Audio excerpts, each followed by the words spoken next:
హరి ఓం అండి. అందరికీ నమస్కారం. నా పేరు శివ. నేను హైదరాబాద్లో ఐటీ జాబ్ చేస్తూ ఉంటాను.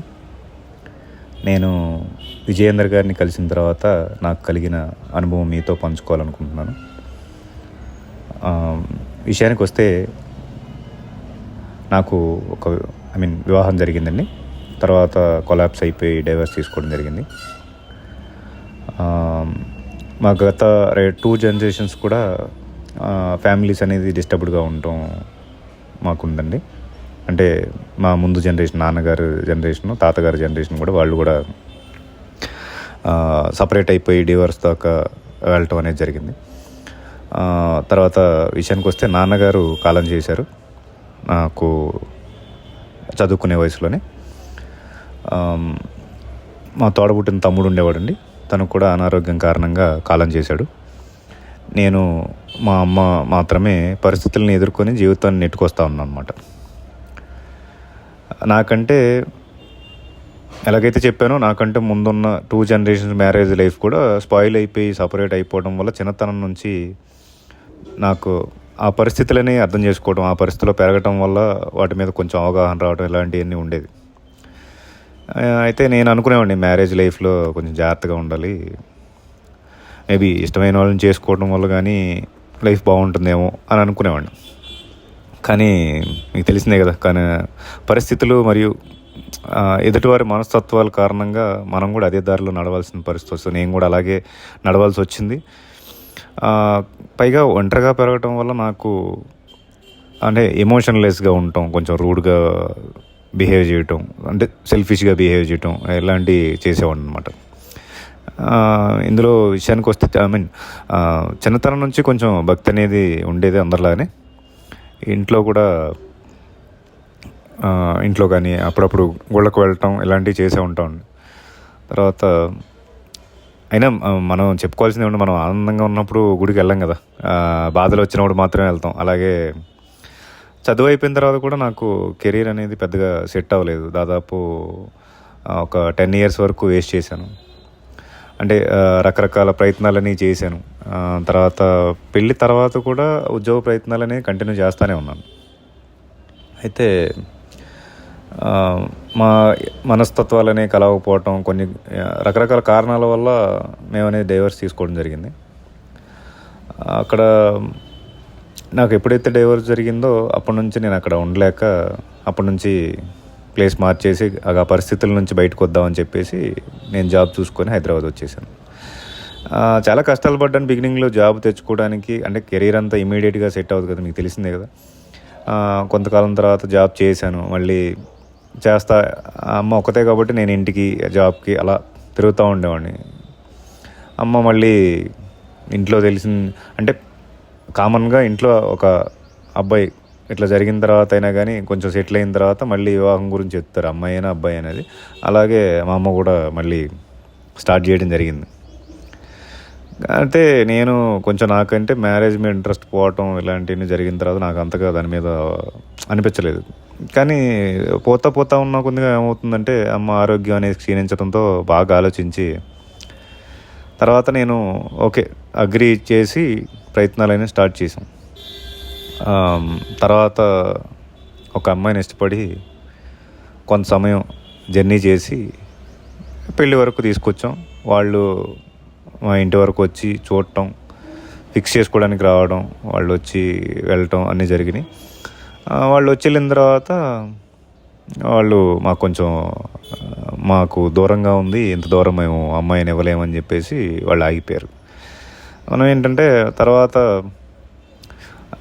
ఇప్పుడు మనం కొంత జర్నీ చేసిన తర్వాత మనం ఎమోషనల్గా కనెక్ట్ అవ్వడం, కొంచెం ఇంతకుముందే అంటే అందరిలానే మనం కూడా ఫ్యూచర్ గురించి కొన్ని హోప్స్ పెట్టుకోవటం, సంథింగ్ ట్రస్ట్ అనేది మన అందరికి ఆల్రెడీ ఉన్నా కాబట్టి నాకు అందరి మీద రాలేదు. ట్రస్ట్ అనేది రావటం వల్లే నేను మ్యారేజ్ వరకు తీసుకెళ్ళగలిగాను. ఆ ట్రస్ట్ ఎప్పుడైతే వచ్చింది కాబట్టి నాకంటూ ఒక రిలేషన్ అనేది ఏర్పడిపోయింది. ఇన్ని రోజులు మనం ఫోన్లో మాట్లాడి అది సంథింగ్ ఒక జర్నీ అనేది చేసిన తర్వాత ఎలాగైతే ఫ్రస్ట్రేట్ అవ్వడం, కొంచెం బాధపడటం ఇలాంటివన్నీ జరిగినాయి. కానీ లైఫ్లో ఒకటి పదే పదే ఏదో ఒకటి ఇలా జరుగుతున్న కొద్దిగా ఈ లైఫ్ మీద ఉన్న ఇంట్రెస్ట్ కూడా పోవడం జరిగింది. తర్వాత ఫుల్గా నేను డివోటీ అయిపోయాను అనమాట. ఇంకా వెళ్ళటం, గుళ్ళో కూర్చోవడం, అలాగే అక్కడ ఉంటేనే నాకు పీస్గా ఉండేది అనిపించేది. ఎవరితో మాట్లాడేవాడిని కదా, లైఫ్ మీద పెద్ద హోప్స్ ఉండేవి కాదు. ఏ చేయాలన్నా ఇది మనకు అంత అవసరమా, అది మనకెందుకు, ఇది మనకెందుకు అని చెప్పేసి ఇలాగే సప్రెసర్గా ఉండిపోయాను. ఆల్మోస్ట్ ఇట్లా అయిపోయింది అనుకున్నది కాస్త ఇలా ఆగిపోవడం వల్ల నేను ఇక పూర్తిగా నాకు ఇంకేం కాదు అని లైఫ్ మీద హోప్స్ అని నేను వదిలేశాను. ఇలా గుళ్ళకి వెళ్ళటం, రకరకాల ప్రదేశాలకు వెళ్ళటం, చూడటం, ఇలాగే ఏదో హోప్స్ లేని ఒక ఫేస్లో నవ్వు అనేది కూడా ఏం లేకుండా అలా మారిపోవడం జరిగింది. అలా అంటే రెగ్యులర్గా మనం ఎప్పుడైతే సోషల్ మీడియా కానీ యూట్యూబ్ కానీ వాడటం ఇలా చేస్తూ ఉంటామో అప్పుడు సడన్గా కొన్ని రోజులు నేను ఇట్లా మన గురుగారు విజయేంద్ర గారి వీడియోలు నేను చూడటం జరిగింది. అయితే అందరిలా కాకుండా కొంచెం అనేది టిపికల్గా వస్తే చూస్తే చూడండి, లేకపోతే లేదు అన్నట్లుగా ఉంటాయి ఆయన వీడియోలు మొత్తం కూడా. అంటే యాక్చువల్గా మనం ఏంటంటే ఇంప్రెస్ చేసి మీకు ఇది జరుగుద్ది అని థంబ్నెయిల్స్లో ఉండకపోవచ్చు. ఆ వీడియోలు కూడా డిఫరెంట్గా ఉంటాయి. మీరు ఇది చేస్తే 21 సార్లు చదివితే ఇలా, రోజుకి ఇలా చదివితే మీరు అనుకున్న పని అయిపోద్ది, లేదా ఈరోజు ఈ పూజ చేస్తే ఇలా అయిపోద్ది అనేది రకరకాల వీడియోలన్నీ వస్తూ ఉంటాయి. ఈయన వీడియోలు మాత్రం కొంచెం డిఫరెంట్గా ఉంటాయి. మీరు ఏది పడితే అది చేయటం వల్ల ఏం జరుగుద్ది అనేది మన క్రిస్టల్ క్లియర్గా తెలుస్తూ ఉంటుంది. అది అంటే హాఫ్ నాలెడ్జ్ చేసినట్టుగా, అంటే హాఫ్ నాలెడ్జ్ అని కూడా అనకూడదు, వాళ్ళు ఏదో వాళ్ళ స్వలాభం కోసం మాత్రమే వాళ్ళ వీడియోలు చూడటం కోసం వాళ్ళు అలా చెప్తారు అంతే. అది నేను ఎప్పుడు రియలైజ్ అయ్యానంటే ఈయన అందరిలానే ఈయన కూడా వీడియోలు చేస్తూ ఉన్నారు. కొన్ని వీడియోలు చూసిన తర్వాత కొన్ని రోజులు అయిన తర్వాత నాకు ఎందుకో కాంటాక్ట్ చేస్తే బాగుంటుందేమో అనిపించింది. అలా చూస్తూ ఉన్నప్పుడు కింద కామెంట్లు నాకు చదవడం అలవాటు. ఆ కామెంట్లో ఆయన నెంబర్ నాకు దొరికింది కొన్ని వీడియోల్లో. ఆ నెంబర్ దొరికిన తర్వాత నేను కాంటాక్ట్ చేశాను. కాంటాక్ట్ చేస్తే దేనికోసం చేశాను అంటే నేను ధ్యానం చేస్తే ప్రశాంతత వస్తుందని కనిపెట్టాను. ఓకే, అవగాహన కొద్దిగా ఓకే, కొంచెం మనం వీటిలోంచి బయటపడతా ఉండొచ్చు, మనం ఫుల్గా ఒక డీప్ అనాలిసిస్గా వెళ్దాం అని అనుకున్న పరిస్థితుల్లో ఈయన వీడియోలు చూసి తర్వాత ఈయన్ని మంత్రం కోసం అని కాంటాక్ట్ అయ్యాను. అయితే మంత్రం నేను అట్లా పడితే అట్లా ఇచ్చేది కాదమ్మా. అసలు నీ పర్పస్ ఏంటి, నువ్వు దేనికోసం అడుగుతున్నావు, నీ స్టోరీ ఏంటి, అసలు నీ జాతకం ఏంటి, అసలు నీ జాతకం చూసి కానీ నీ పరిస్థితి, నీకు ఏ దశ నడుస్తుంది, అసలు నీ కర్మలు ఏమేంటి, అసలు నువ్వు ఏమేమి ఫేస్ చేస్తున్నావు అన్నీ తెలుసుకున్న తర్వాత మాత్రమే నేను మంత్రం అనేది ఇవ్వాలా లేదా డిసైడ్ అయ్యి అప్పుడు ఇస్తానని చెప్పారు. నాకు ఫస్ట్లో కొంచెం హార్ష్గా అనిపించింది. అంటే మనం అనుకున్నది కాకుండా మనం ఒక ప్యాటర్న్లో ఉన్నాం, ఆయన ఒకటి అడుగుతున్నారు, అది నాకు సింక్ అవ్వలేదు. సరే, తర్వాత ఏదైతే ఓకే, జాతకమే కదా, చూపించుకుందాం, మనం చేసే పనులే కదా. అంతకుముందు ఇలాంటి జాతకాలు చూపించడం, శాంతులని, గ్రహ శాంతులు, జపాలు చేయించడం, హోమాలు చేయించడం, రకరకాల పూజలు చేయించడం, ఇలాంటివన్నీ చేసాం. అన్ని డబ్బులు ఖర్చు చేసిన తర్వాత ఏ ఫలితం రాకపోగా కొంచెం ఓకే, దేని మీద హోప్స్ లేవు కాబట్టి మనకు వేరే దారి లేదు, మనకు దేవుడే దిక్కు కదా, ఏ దిక్కు లేకపోతే. సరే, ఇది కూడా మనం ట్రై చేద్దాం అనుకుని తర్వాత జాతకం చూపించి, ఆ జాతకం చూసిన తర్వాత ఆయన డీటెయిల్స్ అన్నీ పెట్టి ఒక వారం 10 రోజుల తర్వాత మళ్ళీ ఏం చెప్పలేదండి, ఇట్లా మేము కాంటాక్ట్ చేశానంటే. తర్వాత ఆయన చూసి అమ్మ ఇది పరిస్థితి, నీ జాతకంలో నీ పరిస్థితి, నీకు ఈ దోషాలు ఉన్నాయి, ఇవన్నీ ఉన్నప్పుడు నువ్వు ఏ మంత్రం చేసినా, నువ్వు ఏ సాధన చేసినా ఉపయోగం ఉండదు. ఫస్ట్ నీ లైఫ్ ఇలా అవటానికి కారణం ఏంటంటే నువ్వు చేసుకున్న కర్మలు. అది ఇప్పుడు చేసావు అంటే ఇంతకుముందు జన్మలో చేసావు, ఇప్పుడు ఇంతకుముందు చేసిన కర్మలు కూడా అయ్యి ఉండొచ్చు. ఫస్ట్ ఆఫ్ ఆల్ మంత్రం చేయటం కాదు, ఈ కర్మల్ని నువ్వు బ్యాలెన్స్ చేసుకోవాలి. కర్మలతోనే బ్యాలెన్స్ చేసుకోవాలి. వాటిని ముందు పరిహారాలు చేసుకున్న తర్వాత చెప్పినట్టు ఫాలో అయ్యి చేసుకున్న తర్వాత అప్పుడు నీకు మంత్రానికి సంబంధించిన ఇన్ఫర్మేషన్ అప్పుడు చూద్దాం. ముందైతే ఇవి చేసుకో, నీకు కొంచెం కెరీర్కి సంబంధించింది కూడా బాగానే ఉంటుంది అన్నట్టు మీకు చెప్పటం ఒకటి మర్చిపోయాను ఇందులో. ఏదైతే నాకు బాధగా ఉన్నప్పుడు కొంచెం ఫ్రస్ట్రేట్ అయిపోయి కెరీర్ మీద ఫోకస్ తగ్గించాను. చేసే జాబ్ కూడా చేజారిపోయేంత పరిస్థితి వచ్చింది. జాబ్ కూడా అంటే నేను ఐటీ ఫీల్డ్, బెంచ్ మీదకి వచ్చేసి ఇంక జాబ్ ఉండదు ఇంకొక 1 month అట్లా. ఆ సిచ్యువేషన్లో నేను ఆయన కాంటాక్ట్ చేశాను. అప్పుడు నేను జాబ్ వద్దని ఫిక్స్ అయిపోయాను. ఎందుకంటే పరిస్థితులు చేదాటిపోయినాయి, బయట మార్కెట్లో పరిస్థితులు కూడా లేవు, నా పరిస్థితి అంతకంటే బాధలేదు. దానివల్ల నేను ఇంకా రాదు, ఇంకా ఉండదు మనకి అని చెప్పేసి క్లియర్గా అర్థమైంది నాకు. ఆయన చెప్పిన పరిహారాల్లో సరే నేనైతే ఖాళీగా ఉన్నాను. ఇంతకుముందు నాకు అన్ని ప్రయత్నాలు చేసినా నేను ఇంటర్వ్యూలు ఇస్తానే ఉన్నాను, ఇది అవ్వట్లేదు, ఏది అవ్వట్లేదు. ఇంకేన మాట ఇది ఏదో అన్నీ చేయకపోయినా కొన్ని ఒకటి చేద్దాం, సరే అండి నేను ఒకటి చేస్తాను మరి అంటే, ఫస్ట్ ఆఫ్ ఆల్ నీకు పితృదోషం ఉందమ్మా, నువ్వు పలానా చోటుకి వెళ్ళి త్రయంబకేశ్వరం వెళ్ళి అక్కడ నారాయణ నాగబలి అనే పూజ ఉంటుంది, అక్కడ చేయించుకొని రా, తర్వాత మిగతాయి ఒక్కొక్కటి చేసుకుంది. కానీ ముందైతే ఒకటి చేసుకొని రా ఫస్ట్. అయితే నీకంటూ ఏకాగ్రత లేకుండా ఇష్టం లేకుండా సీరియస్నెస్ అనేది నీకు లేకుండా ఉంటే మాత్రం నువ్వు చేసుకోవాల్సిన అవసరం లేదు. అది చేసినా ఉపయోగం ఉండదు. పేరుకు మాత్రం చేయొద్దు. ఏది చేసినా భావించి చెయ్యి. అది నువ్వు చేయాల్సిన కర్మ, నీవు చేయాల్సింది నువ్వే చేయాలి. డబ్బులు ఇచ్చి చేపిద్దాం ఇలాంటివన్నీ కాదు. చేసే పర్సన్ దగ్గర ఉంటుంది, డబ్బుల్లో ఉండదు. వేరే చోట నువ్వు ₹1,00,000 పెట్టి వేరే చోట చేయించినా కానీ ఉపయోగం ఉండదు. నీ అందరూ నువ్వు చేయి, నువ్వు చేస్తే ఫలితం దక్కుద్ది. ముందు చేసుకొని రా, తర్వాత వేరే నెక్స్ట్ నువ్వు ఏం చేయాలనేది నేను చెప్తా నీకు. అప్పుడు ఆ టైంలో అది నవంబర్ మంత్ ఇట్లా నీకు మార్చ్ ఏప్రిల్ ఆ టైంకి జాబ్ సెట్ అవుద్ది, ఏదో ఒకటి మళ్ళీ జాబ్లో జాయిన్ అవుతావులే, నీకేం బాధలేదు, ప్రస్తుతానికైతే ఇది చేసుకొని రమ్మని చెప్పారు. సరే అని చెప్పి ఏ రోజు వెళ్ళాలి ఏంటి ఎలా వెళ్ళాలి మనకైతే తెలియదు. మనం తెలుగు మహారాష్ట్రలో అక్కడ చేయించాలంటే కొంచెం కష్టం కాబట్టి ఎలా ఆయన ఇచ్చిన డీటెయిల్స్ పరంగా నేను వెళ్ళటం, చేయించుకోవటం, ఇవన్నిటి కూడా ఏ రోజు చేయించుకోవాలి ఎలా చేయించుకోవాలని ఆయన అడిగితే కొన్ని డేట్స్ అని అలొకేట్ చేసుకొని ఆ డేట్లో నా జాతకానికి సరిపడా ఏ డేట్లో చేయించుకుంటే మంచిదని చూసుకొని ఆ డేట్లో వెళ్ళి ఒక 3-4 రోజులు అక్కడే ఉండటం జరిగింది. చేసుకున్నాను. ఇంకా రిటర్న్ అంటే ఎప్పుడైతే మనకు అక్కడ చేయించుకొని తర్వాత దర్శనం అని అవన్నీ చేసుకున్న తర్వాత మళ్ళీ రిటర్న్ బయలుదేరినప్పుడు నాకు ఫోన్ కాల్ వచ్చింది. ఆ రోజు నేను లీవ్ అనేది పెట్టలేదు, ఇంకా లాస్టే కాబట్టి ఎక్కువ హాలిడేస్ ఉండవు. హాలిడేస్ అయిపోయినాయి లీవ్స్ అనేవి. ఇంకా ఆ రోజు నేను ఆన్ డ్యూటీలోనే ఉన్నాను. సడన్గా నాకు కాల్ వచ్చి ఇంటర్వ్యూ షెడ్యూల్ అయింది. అంటే అప్పటికప్పుడే జస్ట్ నార్మల్ ఇంటర్వ్యూ.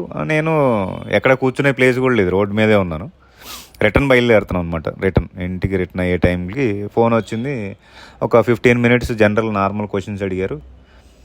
ఏదో సంథింగ్ ఇంటర్వ్యూ అంటే మీకు ఐడియా ఉండొచ్చు కాబట్టి చెప్తున్నాను.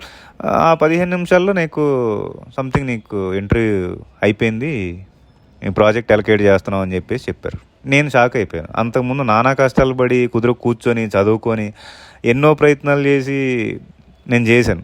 నేను అసలు పోయిందనుకున్న జాబు అట్లా చేసి ఇంటికి కూడా రాలేదు. పూర్తిగా చేసి రిటర్న్ కూడా స్టార్ట్ అవ్వలేదు. అంటే జస్ట్ ఏదో కొనుక్కుందామని బయటికి వెళ్ళాం అంతే. ఇంకొక 1/2 అవర్లో మేము రెడీ అయిపోయి బ్యాగ్ తీసుకొని బయలుదేరుతాం.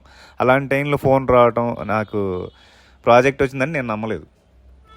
ఎందుకు అంటే ఇలాగ చేద్దాకా వచ్చి పోవడం నాకు అలవాటు అయిపోయింది లైఫ్లో చిన్నప్పటి నుంచి. షాక్ అయ్యా. ఫస్ట్ నేను ఇంటర్వ్యూలు ఇచ్చినా కానీ ఇది జరగలేదు.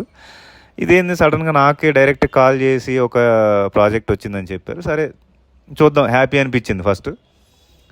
కొంచెం ఎక్కడో నమ్మకం తక్కువ, మరి నాకు ఏది పాజిటివ్గా జరగలేదు కాబట్టి నేను ఇది మనది కాదని చెప్పేసి నేను చాలా ఫీల్ అయ్యాను. అయితే 2 రోజుల తర్వాత ఇంటికి వచ్చేసి మళ్ళీ ఆఫీస్కి వెళ్ళి ఏంటి పరిస్థితి అంటే ఈ లోపల నాకు స్టేటస్ అనేది చేంజ్ అయిపోయింది. నేను ప్రాజెక్ట్కి అలొకేట్ చేసేసారు నిజంగానే. అసలు వితౌట్గా అంటే ఎటువంటి శ్రమ పడకుండా అలా అవటం నాకు ఆశ్చర్యం అనిపించింది. ఫస్ట్ ఆయన ఏమన్నారంటే నీకు 2-3 నెలల్లో సెట్ అవుద్ది అనుకున్నాను. నేను ఈ విషయం ఆయనకు కూడా ఎప్పుడు 1 month తర్వాత ఫోన్ చేసి చెప్పాను. జనవరి ఎండ్లో ఇట్లా ప్రాజెక్టు ఇట్లా మళ్ళీ వచ్చిందండి, జాబ్లో ఇట్లా అయ్యానని చెప్పేసి. అంటే నాకెందుకో ఈ అనుభవం ఇప్పుడు ఈ మధ్యలో రెగ్యులర్గా వీడియోలు చూస్తూ ఉన్నా, ఎవరి అనుభవాలు వాళ్ళు చెప్తా ఉన్నారు. నాకు ఇది చెప్పాలనిపించింది. ఎందుకు చెప్పాలనుకున్నా అంటే బేసిక్గా నేను గుడికి వెళ్ళేటప్పుడు కొన్ని చూస్తూ ఉంటాను. అంటే మనం ఫస్ట్ దేవుడి విషయంలో కానీ ఇలాంటి వాటిలో ఏం చేయాలి ఏం చేయకూడదని మనకు కొన్ని తెలియదు. ఇప్పుడు గుడికి వెళ్ళటం అంటే అందరూ వెళ్తానే ఉన్నారు, వెళ్ళే వాళ్ళందరూ కూడా సీరియస్గా ఉన్నారా అనేది మనం చెప్పలేం. బాధలతో వచ్చేవాళ్ళు ఉంటారు, కోరికలతో వచ్చేవాళ్ళు ఉంటారు. నాకు డబ్బులు కావాలనో సంథింగ్, పెళ్ళి కావాలనో, పిల్లలు కావాలనో, లేకపోతే నేను కారు కొనుక్కోవాలి, లేకపోతే నేను ఏదో కంపెనీ పెట్టాలనో సంథింగ్ ఇలాంటివన్నీ ఏదైనా ఉండొచ్చండి. అయితే విషయం ఏంటంటే శాంతులు ఇలాంటివన్నీ చేయించిన తర్వాత అవన్నీ అవి పరిహారాలని చెప్పేసి అనకూడదు. వాటి మీద మీరు డిపెండ్ అయిపోయి నిజంగా ఏదో పని తీర్చుకున్నట్టుగా మనం డబ్బులు ఏదో మీరు ఖర్చు పెట్టేసి చేయడం వల్ల మనీ వేస్ట్ తప్ప ఇంకేం రావు. ఫస్ట్ ఆఫ్ ఆల్ మనం రియలైజ్ అవ్వాల్సింది ఏంటంటే మనం చేసిన తప్పులు ఏవైతే ఉన్నాయో, మనం చేసిన కర్మలకి మనమే రియలైజ్ అవ్వాలి ఫస్ట్. దాన్నే పశ్చాత్తాపం అంటారు. అది జీవితాంతం గుర్తుంటుంది అనమాట. పశ్చాత్తాపం అంటే జీవితాంతం గుర్తుంటుంది. అది ఎందుకు అంటే ఫస్ట్ నువ్వు రిగ్రెట్ ఫీల్ అయిన తర్వాత, ఎందుకంటే ఈ తప్పు నేను చేశాను, నీ లైఫ్లో మళ్ళీ నేను దాన్ని రిపీట్ అవ్వకూడదని ఫీల్ అవ్వడమే పశ్చాత్తాపం. అది తప్పు అని నువ్వు తెలుసుకోవడమే పశ్చాత్తాపం. అది నువ్వు ఎదుటి వారికి చెప్పేంత స్థాయిలో ఉంటే ఇంకా మంచిదే. కానీ ఫస్ట్ ఆఫ్ ఆల్ నీకు నువ్వు గుర్తెచ్చుకోవాలి, ఈ తప్పు నువ్వు ఒకసారి చేసిన మిస్టేక్ రెండోసారి చేయకూడదు. రెండోది, ఎంత ఇబ్బంది వచ్చినా కానీ అబద్ధం చెప్పకూడదు. మనం చేసేది ఏంటంటే ఫస్ట్ ఆఫ్ ఆల్ మన చిన్న చిన్న అవసరాల కోసం చిన్న చిన్న అబద్ధాలు ఈజీగా చెప్పేస్తాం అనమాట. అప్పుడు వాళ్ళ కథ స్టార్ట్ అయిపోద్ది. ఆ అబద్ధం ఆడటం కోసం ఇంకోటి, దాన్ని కవర్ చేయడానికి ఇంకోటి, అలా అలా అలా పెరిగిపోతాం. అది మన క్యారెక్టర్లోకి అడాప్ట్ అయిపోతూ ఉంటుంది. కష్టం వచ్చినా నష్టం వచ్చినా నిజమే చెప్పండి, అది ఆ రోజు 10 నిమిషాల్లో 5 నిమిషాల్లో అయిపోద్ది. మహా అయితే ఇబ్బంది పడితే 5 నిమిషాల్లో అయిపోతుంది. అది అబద్ధం చెప్తే దాన్ని కవర్ చేసుకోవడానికి జీవితాంతం బాధపడుతూ ఉండాలి. తెలిసిపోద్దేమో అని చెప్పేసి అన్న ఫీలింగ్ ఉండకూడదు. మూడోది, ఒకరికి మంచి చేయకపోయినా పర్లేదు కానీ చెడు మాత్రం అసలు తలచకూడదు. కనీసం తలచకూడదు. చెడు చేయకపోగా అసలు తలచకూడదు. ఏం చేయకున్నా పర్లేదు, దాన్ని ఎవరు అడగలేదు. మనం బయట ఎన్నో పిచ్చి పిచ్చి ఖర్చులన్నీ చేస్తూ ఉంటాం. అనవసరంగా అన్నెసరీ థింగ్స్ అన్నీ కొన్ని సరదాల కోసం అన్నీ చేస్తాం. సరదాలు ఎవరిని మానుకోమని చెప్పట్లేదు, కానీ కొన్ని వేస్టేజ్ ఖర్చులు అనేది లేకుండా నిజంగా అవసరమైన వాళ్ళకి ఏమన్నా అందించడం, కానీ ఆకలి తీర్చడం, లేకపోతే అనాథ వృద్ధాశ్రమాలు ఉంటాయి వాటిలో సేవలు చేయటం, లేదంటే చిన్నపిల్లల విద్యల కోసం కానీ, లేకపోతే ఆరోగ్యం కోసం. ఎంతోమంది పిల్లలు లేని వాళ్ళు, అంటే పిల్లలు ఉండి వాళ్ళు వదిలేసి రోడ్డు మీద వెళ్ళిపోయిన వాళ్ళను, అంటే ఏజ్ బాగా 80s 90s ఉంటాయి, వాళ్ళు ఏం కష్టపడలేరు. అలాంటి వాళ్ళకి చేయటం వల్ల వాళ్ళకి నిజంగా చేస్తే అప్పుడు దానివల్ల నీకు ఫలితం ఉంటుంది. కానీ ఇలా వేలు ఖర్చులు పెట్టి నువ్వు పూజ చేయించుకొని ఇలాంటివన్నీ చేయటం వల్ల మాత్రం ఎటువంటి ఉపయోగం కూడా ఉండదు. ఫస్ట్ ఆఫ్ ఆల్ చాలా గుర్తుపెట్టుకోవాల్సిన విషయం ఏంటంటే కర్మ అంటే కాలం, అది తప్పకుండా తిరిగి వచ్చింది. ఈరోజు మీరు చేసే పనే మళ్ళీ రిటర్న్ వస్తుంది. దాన్నే కర్మ అంటారు. నీకు ఎలాంటి సమస్య ఉందో జీవితంలో కానీ జాతకంలో కానీ, ఎలాంటి సమస్య అయితే ఉందో అదే కర్మ నువ్వు నీ సంచితం నుంచి మోసుకొచ్చావు. సంచితం అంటే నీకు ఇంతకుముందు నీ బ్యాలెన్స్ ఉన్న కర్మ అది. నీకు అలాంటి ప్రాబ్లమ్సే ఈ జన్మలో ఇప్పుడు నీకు ఉంటాయి. సపోజ్ మీకేమైనా ఇంతకుముందు ఎవరన్నా విడదీయటం కానీ అలాంటివన్నీ జరిగినాయి అనుకోండి, ఒక జంటని వాళ్ళ విడిపోవటానికి నువ్వు కారణమైతే ఈ జన్మలో నువ్వు విడిపోతావు. పూర్వ జన్మలో కానీ నువ్వు కానీ ఎవరిని విడిపోవటానికి కారణమై ఉంటే ఈ జన్మలో నువ్వు విడిపోతావు. పోయిన జన్మలో నువ్వు ఎవరిని పెళ్లి చేయకపోతే ఈ జన్మలో నీకు పెళ్లి కాదు. అంటే అలాంటి సిచ్యువేషన్స్ ఉన్న కర్మనే మనకు రిటర్న్ అవుతుంది అంతే. ఇలాంటి కొన్ని విషయాలు లాంటివి ఎలా ఉంటాయంటే, ఎవరికైనా బాధ కలిగి వాళ్ళు కన్నీళ్ళు పెట్టి వాళ్ళ కడుపు మంటతో నిన్ను ఏదన్నా ఒక మాట అంటే దాన్నే శాపమంటారు. అవే తగులుతాయి. నీకు ఇలా అయిపోవాలి అలా అయిపోవాలి. నిజంగా వాళ్ళు సిన్సియర్ అయి ఉండి మీరేదో దానికి కారణమై వాళ్ళ ఏడుపు కారణమైతే అదే శాపం, వేరేది ఏమి ఉండదండి. అయితే ఫస్ట్ ఆఫ్ ఆల్ మనం ఏంటంటే ఫొటోస్లో వీడియోస్లో కంటే కూడా ఫస్ట్ వెళ్ళిన వెంటనే ఫోన్లు తీసుకొని ఫోటోలు తీయటం, వీడియోలు తీయటం, స్టేటస్లు పెట్టడం, స్టోరీలు పెట్టుకోవడం ఇలాంటివన్నీ కాకుండా కొంచెం భగవంతుని పైన ధ్యాస పెట్టాలి. మనం వెళ్ళిన తర్వాత కూడా గుడి కాంపౌండ్లో కూడా మన ఫోన్లో మాట్లాడుతూనే ఉంటాం. మన అవసరం వేరు. ఆ వెళ్ళే 10 నిమిషాలు కూడా నువ్వు దేవుడి మీద మనసు లగ్నం చేయకుండా నువ్వు ఫోన్ మీద సంథింగ్ ఏదో ఫోన్ నొక్కకుండా గుళ్ళో కూర్చుంటే నువ్వు దేనికి వచ్చావు? దట్ ఈజ్ నాట్ జాబ్ కదా. దానికన్నా అసలు వెళ్ళకుండా ఉంటే మంచిది. ఎవరో అక్కడ ధ్యానం చేస్తూ ఉంటారు, నువ్వు మాత్రం ఈ ఫోన్ మోగుతూ ఉంటుంది. వాళ్ళకి ఎంత డిస్టర్బెన్స్ ఉంటుంది? వాళ్ళు రియల్గా కష్టపడి వాళ్ళు ఏదైనా అనుకుంటే అది నీకు తగులుతాయి కదా కంపల్సరీగా. అసలు ఫోన్ సైలెంట్లో పెట్టాలి, అది లేదు. శివాలయంలో ప్రదక్షిణ ఎట్ట చేయాలో తెలియదు, ఎన్ని రౌండ్లు తిరగాలో తెలియదు. అంటే ప్రదక్షిణ చేయడం చాలా ఉంటాయి. ఒక్కొక్కరికి ఇలా చేయాలి, ఇలా చేయాలని కొన్ని అంటే దీపం ఎలా వెలిగించాలి, ఎన్ని ఒత్తులు వేయాలి, అన్నిటికీ మనకు డౌట్లే. ఏది క్లారిటీ తెలియదు. మనం ఎప్పుడో అమావాస్యకు ఒకసారి, ఎప్పుడో నెలకోసారి పండగ వచ్చిన రోజు గుళ్ళోకి వెళ్ళిపోతాం, ఫోటోలు తీసుకుంటాం, స్టోరీలు పెట్టేస్తాం, స్టేటస్లు పెట్టుకుంటాం. ఇది కాదు కదా. మనం ఎందులో పుట్టాం, మనం ఏ సంస్కృతిలో పుట్టాం, మన ఇంట్లో వాళ్ళకి తెలియదు, వాళ్ళు చదువుకున్న వాళ్ళు కాకపోవచ్చు, వాళ్ళు పల్లెటూరులో ఉన్నవాళ్ళు కాబట్టి మనకేం చెప్పరు. ఎదుటోళ్ళు చెప్పింది మనం వినం. నిజంగా చెప్పేవాడు మాట ఎవరు వినరు. ఈరోజు ఇలా బూడిద గుమ్మడికాయలు దీపం వెలిగేయమంటే అందరూ వచ్చేసి తెల్లారి అదే పని చేస్తారు. గుడి నిండా బూడిద గుమ్మడికాయలే ఉంటాయి. అది కాదు కదా. ఫస్ట్ ఎవరు చేయాల్సిన వాళ్ళు చేయాలి. అందరూ ఎందుకు చేయాలి? ఏది పడితే ఇది 21 సార్లు చేయండి, లేకపోతే ఇది 108 సార్లు చదవండి మంత్రం అంటే వాడు యూట్యూబ్లో చెప్పేసాడు, వీళ్ళు స్టార్ట్ చేసేస్తారనమాట. ఇక 108 సార్లు చదివేస్తే నా పని అయిపోద్ది అనుకుంటా. అసలు నువ్వు పలకొచ్చా లేదా, ఏ మంత్రం పలకాలి లేదా, అవన్నీ ఏం తెలీదు. ఎవరు చెప్పింది వినరు. మనకి ఏది దొరికితే అది.